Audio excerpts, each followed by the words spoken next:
See, this is a case where it started without me touching the accelerator. So it's just like 1322.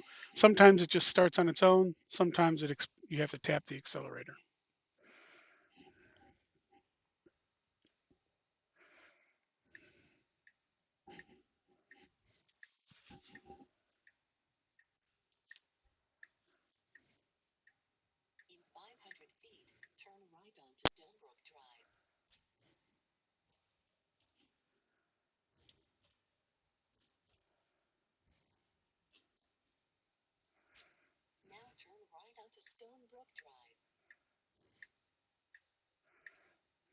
I'm not sure what the hell it just did there. That's odd. Okay, I mean, there's nothing wrong with it. It's just odd. I have to look at the video to see if it did that before. I don't think so.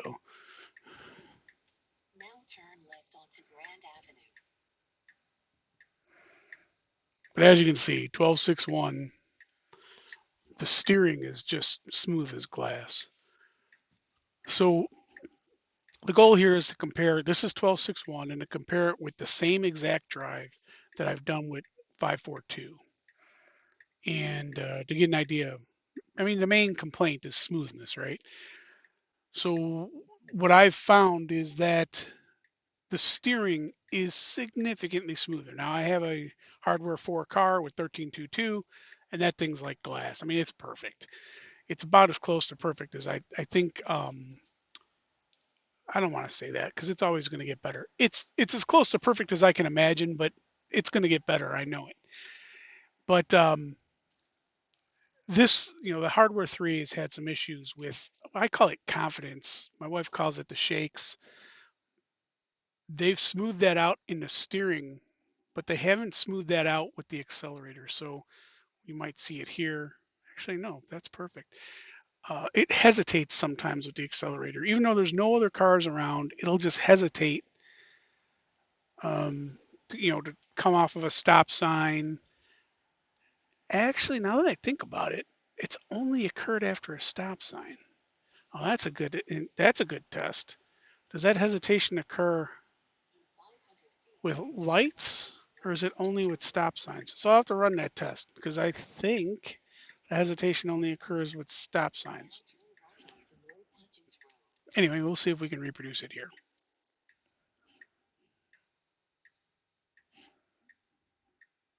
Now again, we're in the community. We're starting to really get. Yeah, see there's a hesitation right there. We're really starting to get down to the nitty gritty here. I mean, is the system safe? Absolutely. I mean, in my opinion, 542 is safe. I mean, it was a little shaky, but it was perfectly safe. And I've got quite a few miles on that. 1322 is extremely safe. Um, so is the system safe? Yes. I don't question that. Does it drive like I do? I'm probably not the perfect driver, so I'm not. Who knows? Does it make decisions that I would make? Probably not. Um, but that doesn't make it a bad driver. So there's been lots of research, and people's opinion about their driving, about them being a good driver, is just that opinion. There's really no statistics. There's no measures for who is a good driver. Um, Basically, the insurance company uses how many accidents, how many claims you've had. Not even accidents, it's how many claims you've had. So, uh, you know, I, it's an interesting problem, right? I guess if you have Tesla insurance, they have some statistics that they use, so that's interesting. But I think for people, my point is that for people to be claiming that FSD is not a good driver because it doesn't drive like them, I don't think that's a valid analysis. That's an opinion. There's no question about it. And it would be great if you could teach FSD to drive like you. I don't know how kind of liability that would be, but I don't honestly think that's ever going to happen. And it really doesn't actually make sense. Your taxi driver doesn't have to drive like you to get you from point A to point B. The issue is it safe? And you know, in my opinion, FSD has been safe now for since 12, definitely.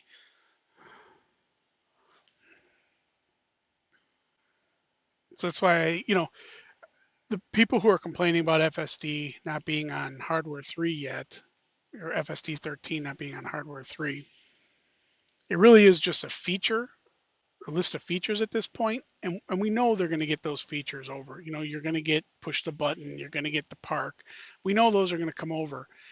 Will hardware 3 ever be as smooth as hardware 4? I don't think so. I don't think that's going to happen, and I think we're just going to have to accept it. And I don't understand why people would complain about that. Now, will either one of them ever be supervised or unsupervised? No, it doesn't make any sense. You can't put a steering wheel in front of a human and then claim liability for anything that the car does. So Tesla can't claim liability for anything that the car does when I have the steering wheel in front of me and at any point I can disengage FSD. They will be every time a Tesla gets into an accident, there'll be a lawsuit. You're just opening up the doors for, oh, hey, there's a nice Model 3. And they look at me like I'm a nerd. I know. Anyway, you can't,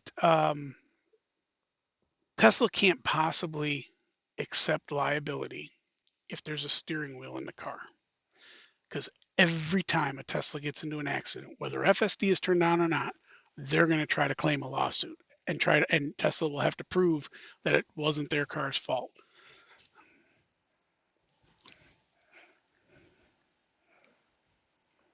And the way the law works, you can sue anyone for anything. So there's no protection on that.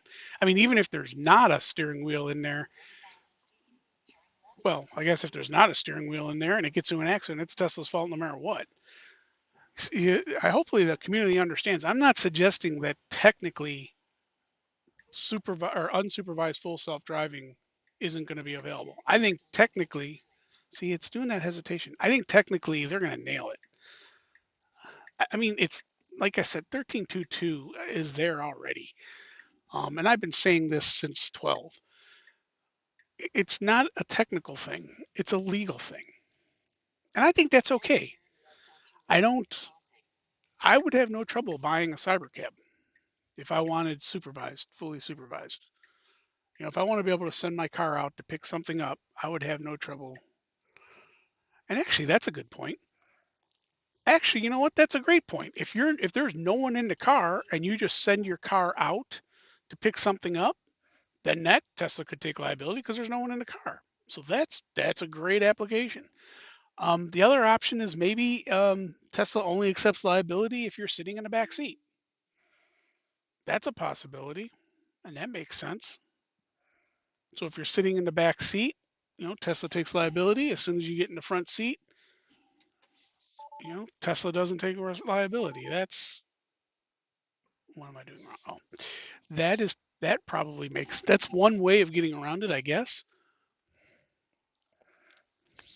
Or maybe even in the passenger seat, I guess. They're going to have to do something.